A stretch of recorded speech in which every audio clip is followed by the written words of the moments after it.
नमस्कार, मैं सूरज सिंह और आप देख रहे हैं हमारा यूट्यूब चैनल जिसका नाम है सूरज सर की पाठशाला।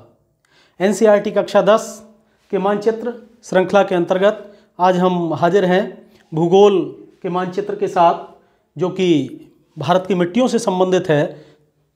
इसमें भारत की मिट्टियों के संदर्भ में बोर्ड परीक्षा में प्रश्न पूछे जाते हैं और उन प्रश्नों में किस प्रकार भारत की विभिन्न मिट्टियों के बारे में पूछा जाता है, इसका हम अध्ययन करेंगे और साथ ही साथ हम जानेंगे उनको मानचित्र में अंकित करना। तो इस प्रकार जो महत्वपूर्ण है, पूरे देश में किस प्रकार की कौन कौन से भाग में कौन कौन सी मिट्टियाँ पाई जाती हैं, हम उसका अध्ययन करने के लिए उपस्थित हैं। तो आइए देखते हैं कि किस प्रकार के प्रश्न आते हैं और कौन कौन सी मिट्टियाँ भारत में पाई जाती हैं जिनसे कि बोर्ड परीक्षा में प्रतिवर्ष प्रश्न आता है। तो देखते हैं, सबसे पहले है पर्वतीय मिट्टी।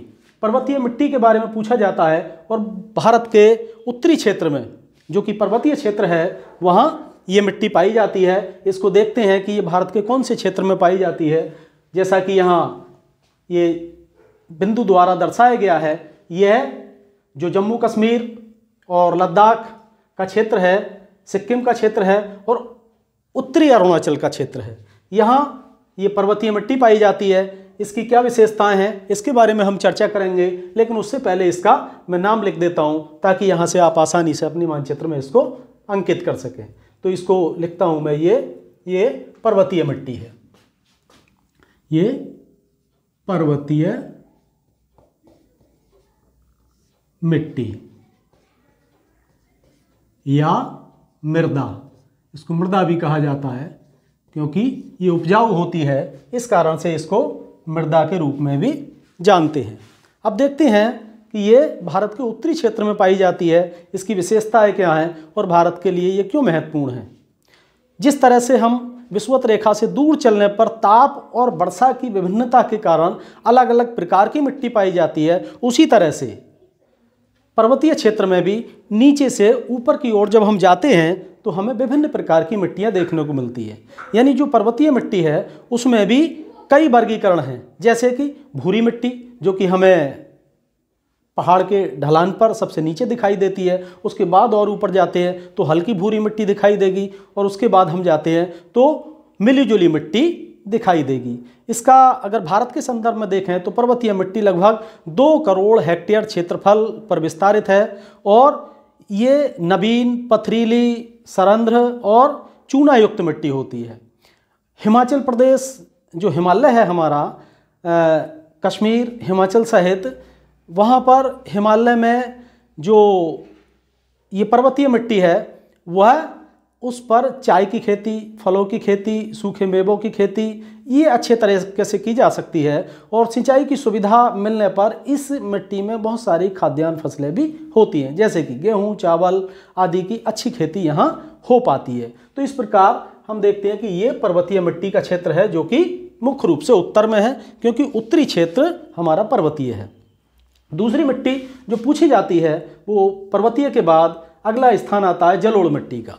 ये भारत के सबसे बड़े क्षेत्र में विस्तारित है, बहुत बड़े क्षेत्र में फैली हुई है जलोढ़ मिट्टी। ये भी उत्तर के क्षेत्र में ही है और जो उत्तर का हिमालयी क्षेत्र है उसके साथ लगा हुआ जो दक्षिण में मैदान है वो संपूर्ण मैदान भारत की जलोढ़ मिट्टी से बना हुआ है। मानचित्र में देखते हैं कि ये कहाँ पर है, इसकी स्थिति को देखें, उसके बाद हम देखेंगे कि इसका महत्व क्या है, इसकी विशेषताएं क्या है। तो चलिए मानचित्र में देखते हैं। मानचित्र में ये जो लाल कलर से डॉटेड करके दर्शाया गया है, ये सभी जलोढ़ मिट्टी का क्षेत्र है। मैं इसका नाम लिख देता हूँ यहाँ, ये जलोढ़ मिट्टी है। इसको आप अपने मानचित्र में इसी प्रकार अंकित कर लें, जलोढ़ मिट्टी या मृदा। क्योंकि जो उपजाऊ मिट्टी की हम बात करते हैं, उपजाऊ मिट्टी को हम मृदा के नाम से भी जानते हैं। ये सामान्य नहीं, जो उपजाऊ मिट्टी होती है वो मृदा कहलाती है, इसलिए इसको मिट्टी और मृदा के रूप में परिभाषित किया जाता है और इसका उल्लेख किया जाता है। तो ये इसका विस्तार हम देखते हैं। इसका विस्तार पंजाब, हरियाणा, राजस्थान का कुछ क्षेत्र, संपूर्ण उत्तर प्रदेश, बिहार और पश्चिम बंगाल के साथ साथ असम का जो क्षेत्र, मैदानी क्षेत्र है ब्रह्मपुत्र घाटी, उसके अलावा गुजरात के उत्तरी क्षेत्र में, दक्षिणी राजस्थान का बहुत छोटा सा क्षेत्र लेते हुए ये पश्चिम बंगाल और पश्चिम बंगाल के बाद थोड़ा क्षेत्र, तटीय क्षेत्र उड़ीसा का कवर करती है। और इसके बाद ये आंध्र प्रदेश और तमिलनाडु, तटीय आंध्र प्रदेश और तमिलनाडु में इस मिट्टी का विस्तार पाया जाता है। कारण ये दक्षिण भारत में इसका विस्तार इस कारण से है क्योंकि जो पश्चिमी घाट पर्वत से बहकर आने वाली नदियां हैं वो अपने साथ अवसाद लेकर आती हैं और अपने मुहाने के निकट ये अवसाद बिछा देती हैं, इससे कि इस जलोढ़ मिट्टी का निर्माण होता है। इसी प्रकार इस जलोढ़ मिट्टी का निर्माण उत्तर भारत में हुआ है। हम देखते हैं कि इस मिट्टी का निर्माण नदियों द्वारा लाए गए, बहाकर लाए गए अवसाद के जमा होने से होता है। ये नवीन और उपजाऊ होती है और इस मिट्टी का महत्व इसलिए है क्योंकि ये अत्यंत उपजाऊ है और इसका विस्तार भारत के लगभग 7 लाख हेक्टेयर क्षेत्रफल पर है। उत्तर का विशाल मैदान इसी से बना हुआ है। इसमें जीवांश अधिक होता है, इसीलिए ये उर्वर होती है।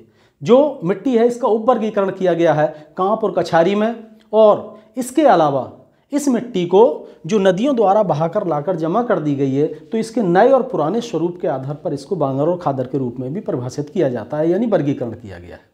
इसको हम देखते हैं कि उत्तर भारत में हिमालय से निकलने वाली जितनी भी नदियां हैं वो अपने साथ अवसाद लेकर आती हैं और उस क्षेत्र में उन्होंने उत्तर भारत के विशाल मैदान का निर्माण इस जलोढ़ मिट्टी से किया है। साथ ही साथ दक्षिण भारत का जो तटीय क्षेत्र है जहाँ से पश्चिमी घाट पर्वत से निकल कर आती हैं नदियाँ और वो तटीय क्षेत्र में अपना अवसाद बिछा देती हैं, उससे भी इसका निर्माण होता है। इसमें विभिन्न प्रकार की फसलें होती हैं और जिन फसलों में हम देखते हैं गेहूं, धान, गन्ना और मक्का आदि इस प्रकार की फसलें इस मिट्टी में उपजाई जाती है। मानचित्र में हमने देख लिया इस मिट्टी का विस्तार कहाँ कहाँ है। इसमें इसकी एक विशेषता और है कि इसमें नाइट्रोजन की कमी पाई जाती है। नाइट्रोजन अल्प मात्रा में होती है, इसीलिए नाइट्रोजन की पूर्ति के लिए इसमें अलग से नाइट्रोजन के रूप में यूरिया लगाना होता है ताकि इसके उपजाऊपन को बरकरार रखा जा सके। अगला मिट्टी आती है हमारी जो कि पूछी जाती है। इन दो मिट्टियों के अलावा अगली है मरुस्थलीय मिट्टी। ये मरुस्थलीय मिट्टी जैसा कि इसका नाम है मरुस्थल में पाई जाती है, यानी मरुभूमि में पाई जाती है। तो भारत में जो मरु क्षेत्र है वो राजस्थान में विस्तारित है, तो निश्चित रूप से ये इस मिट्टी का क्षेत्रफल राजस्थान में ही विस्तारित है। मैं इसको मानचित्र में प्रदर्शित किया हुआ है। आप देखें कि ये वो क्षेत्र है, ये राजस्थान का क्षेत्र है जहाँ पर ये मरुस्थलीय मिट्टी पाई जाती है। मैं इसको नाम के साथ यहाँ लिख देता हूँ ताकि आप इसको आसानी समझ पाएँ। और मैं लिखता हूँ यहाँ मरुस्थलीय मिट्टी। ये इसका विस्तार राजस्थान में है और इसकी विशेषता ये है कि ये शुष्क होती है। इस मिट्टी के कण बड़े बड़े होते हैं।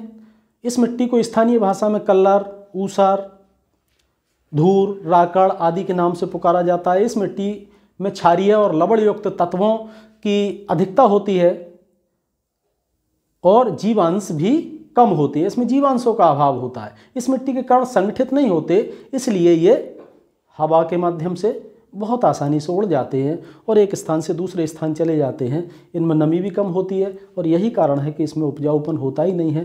कुछ मोटे अनाजों की खेती को छोड़ दिया जाए तो इसमें बहुत ज़्यादा फसल पैदा नहीं होती। इसका विस्तार राजस्थान के बहुत बड़े क्षेत्र में पाया जाता है। इसमें जो पैदा होने वाली फसलें हैं उनमें ज्वार है, बाजरा है, रागी है, ये फसलें पैदा होती हैं। तो इस प्रकार आप अपने मानचित्र में इस मरुस्थलीय मिट्टी को अंकित कर सकते हैं।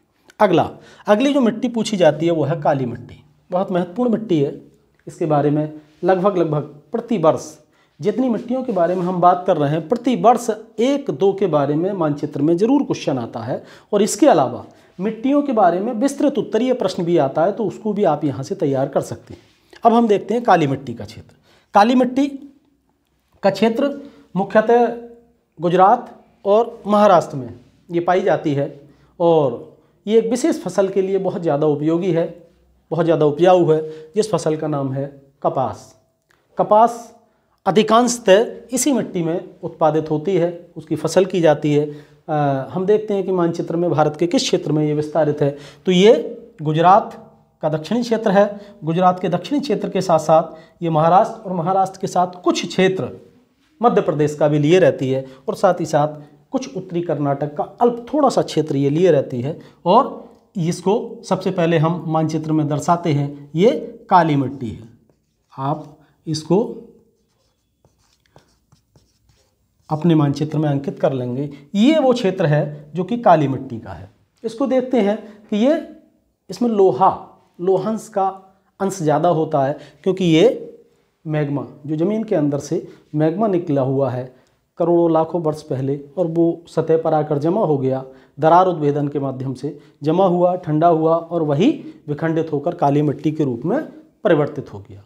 और ये मिट्टी बहुत उपजाऊ होती है, सूखने के बाद बहुत मजबूत हो जाती है, बहुत कड़ी हो जाती है और इसमें बहुत मोटी मोटी दरारें पड़ जाती हैं। लेकिन जैसे ही इसमें पानी पड़ता है, ये पानी के संपर्क में आती है तो बहुत ज़्यादा मुलायम हो जाती है, लिसलिसी हो जाती है। और यही कारण है कि इसमें पानी धारण करने की, जल धारण करने की क्षमता अधिक होती है और कपास की खेती के लिए उपयुक्त मानी जाती है। तो इस प्रकार ये काली मिट्टी का क्षेत्र हमने मानचित्र में देखा कि ये गुजरात और महाराष्ट्र में पाई जाती है बहुतायत में। यही कारण है कि यहाँ कपास की खेती होती है और कपास की खेती यहाँ होने के कारण से इसी क्षेत्र में कपास की मिल और सूती वस्त्र उद्योग का संकेंद्रण यही हुआ है, क्योंकि उन उद्योगों को स्थानीय स्तर पर कपास की प्राप्ति हो जाती है और इसी कारण इस क्षेत्र में औद्योगिकरण कपड़े का प्रारंभिक रूप में हुआ था।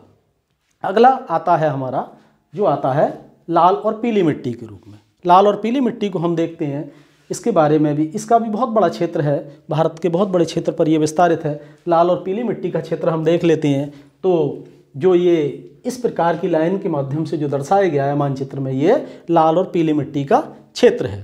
तो यहाँ से ये महाराष्ट्र का तटीय क्षेत्र, इसके साथ कर्नाटक, तमिलनाडु, आंध्र प्रदेश, मध्य प्रदेश, तेलंगाना, उड़ीसा, अरुणाचल प्रदेश, मेघालय, नागालैंड, मणिपुर, त्रिपुरा आदि इन राज्यों में इस मिट्टी का विस्तार पाया जाता है। मैं यहाँ इसका नाम लिख देता हूँ। ये मिट्टी है लाल और पीली मिट्टी, लाल और पीली मिट्टी। इसका महत्व ये है कि ये मिट्टी लाल रंग लिए होती है और इसमें कैपिलरी छिद्रों द्वारा इस मिट्टी में लोहे का अंश ऊपर उतर आ जाता है। जंग आने से ये लगने लगता है कि ये सेल टूटने के बाद अधिक अंश में इसमें लोहा पाया जाता है। इसका विस्तार तमिलनाडु राज्य में ज़्यादा है। ये मिट्टी उष्णकटिबंधीय है, जो कि ताप्ती नदी की उत्तरी सीमा बनाती है, उत्तरी सीमा पर पाई जाती है। बुंदेलखंड का आर्कियन सेलों से प्राप्त मिट्टी और असम में पाई जाने वाली मिट्टी का ये रंग लाल है। दक्षिण में छोटा नागपुर का पठार, उड़ीसा में, मध्य प्रदेश, आंध्र प्रदेश, तेलंगाना, महाराष्ट्र में इस प्रकार की मिट्टी पाई जाती है। इसमें फास्फोरस, नाइट्रोजन और वनस्पति के सड़े गले अंशों का अभाव होता है और इसीलिए ये मिट्टी अनुपजाऊ होती है। इस मिट्टी में ज्वार बाजरा की खेती होती है। इस मिट्टी का रंग पीला जलयोजन के कारण होता है। तो ये लाल और पीली दोनों तरह का रंग लिए होती है। कुछ क्षेत्रों में इसका रंग लाल होता है और कहीं कहीं ये पीला होता है और पीला रंग इसके जलयोजन के कारण से होता है। इसमें भी मोटे अनाजों की ही अल्प रूप में खेती की जाती है। ये बहुत ज़्यादा उपजाऊ नहीं होती है। दक्षिण का जो पठारी क्षेत्र है, प्रायद्वीपीय भारत है, उसके अधिकांश भाग में इस मिट्टी का विस्तार पाया जाता है। इसके बाद अगली मिट्टी आती है लैटराइट मिट्टी। लैटराइट मिट्टी को हम देखते हैं, बहुत थोड़े क्षेत्र में भारत में ये विस्तारित है। लैटराइट मिट्टी की बात करें तो ये दक्षिण के तटीय क्षेत्र में, पश्चिमी तटीय क्षेत्र में के अतिरिक्त तमिलनाडु के भीतरी भागों में और साथ ही साथ ये उड़ीसा और आंध्र प्रदेश, उड़ीसा के दक्षिणी भाग में और आंध्र प्रदेश के उत्तरी क्षेत्र में ये थोड़े से अल्प क्षेत्र में पाई जाती है। और ये मैं इसको चिन्ह के द्वारा दर्शाया हुआ हूँ। यहाँ ये तटीय क्षेत्र में, ये आंध्र प्रदेश के तमिलनाडु के आंतरिक क्षेत्र में और अल्प मात्रा में इस स्थान पर है। मैं इसको नाम के द्वारा लिखकर दर्शा देता हूँ जिससे कि आपको आसानी रहे समझने में। ये है लैटराइट मिट्टी, लैटराइट मिट्टी। ये मिट्टी भी बहुत ज़्यादा उपजाऊ नहीं होती है, इसमें भी कम उपजाऊपन होता है और इसका भी रंग लाल होता है, हल्का पीला होता है और ये मिट्टी बड़े कणों वाली होती है और इस मिट्टी में कंकड़ पत्थर के टुकड़े अधिक मात्रा में पाए जाते हैं। ये मिट्टी अनुपजाऊ प्रकार की है, इसलिए लैटराइट मिट्टी के प्रदेशों में जनसंख्या और वनस्पति का अभाव रहता है। इस लैटराइट मिट्टी में मैग्नीशियम, नाइट्रोजन और चूने का अभाव मिलता है, जो कि पौधों का मुख्य भोजन है। ये ना मिलने के कारण से अनुपजाऊ है, इसमें पौधे नहीं बढ़ पाते। लैटराइट मिट्टी दक्षिण के पहाड़ों के में मुख्य रूप से पाई जाती है। इस प्रकार की मिट्टी उष्णकटिबंधीय के उन क्षेत्रों में ज़्यादा पाई जाती है जहाँ मानसूनी वर्षा अधिक होती है। अधिक वर्षा की वजह से ही ये मिट्टी बह जाती है। इसमें एल्युमिनियम, आयरन ऑक्साइड और मैग्नीशियम का अंश ज़्यादा पाया जाता है। मध्य प्रदेश के पूर्वी घाट, मालाबार तट, दक्षिणी महाराष्ट्र, उड़ीसा, राजमहल की पहाड़ियाँ और असम में ये मिट्टी बहुतायत में पाई जाती है। जुताई और खाद का इस्तेमाल करके इसमें विभिन्न प्रकार की फसलें पैदा की जा सकती हैं, जैसे कि ज्वार, बाजरा, गेहूँ, दलहन आदि की फसलें। और ये मिट्टी भारत के लगभग 8 लाख वर्ग किलोमीटर क्षेत्र में पाई जाती है। इसके बाद अगली आती है वन मृदा। जैसा कि इसका नाम है, ये उन क्षेत्रों में मिलती है जहाँ वनों की अधिकता है। देखते हैं हम, मुख्य रूप से वन और पर्वत दोनों का ऐसा संयोग है कि पर्वतीय क्षेत्र में ही ज़्यादा वन मिलते हैं। तो जो हमारे देश में पर्वतीय मिट्टी का क्षेत्र है, यहीं बहुतायत में वनीय मृदा पाई जाती है। इसके अलावा प्रायद्वीपीय भारत के उन क्षेत्रों में जहाँ वनों का विस्तार है और वनों के अधीन जो मिट्टी है, जहाँ वन अधिक मात्रा में, वहाँ वनीय मिट्टी का प्रभाव है, विस्तार है। तो इसको हम इसी रूप में देख सकते हैं कि इसका कोई सेपरेट भाग नहीं है भारत में कि अलग से वन मृदा का कोई विशेष क्षेत्र हो। ये उन्हीं क्षेत्रों में है जो क्षेत्र पहाड़ी हैं और पठारी हैं, जहाँ वनों की अधिकता है, उन्हीं क्षेत्रों में ये पाई जाती है। तो ये रहा आज का हमारा मिट्टियों का वीडियो लेक्चर। इन मिट्टियों के बारे में पूछा जाता है, विस्तृत उत्तरीय में अगर पूछा जाता है तो ये डिटेल आप लिख देंगे, और बाकी अगर मानचित्र में प्रति वर्ष 1-2 क्वेश्चन मिट्टियों से संबंधित आते हैं, जिसको कि आप मानचित्र में नाम सहित दर्शाकर अच्छे अंक प्राप्त कर सकते हैं। तो आज का ये वीडियो आपके लिए भारत की मिट्टियों से संबंधित था। इसी प्रकार के मानचित्र श्रृंखला की अगली कड़ी में विभिन्न तरह के अन्य प्रश्न जो आते हैं उनसे संबंधित वीडियो के साथ पुनः हाजिर होंगे, और तब तक आप इसका अभ्यास करते रहिए। तब तक के लिए नमस्कार।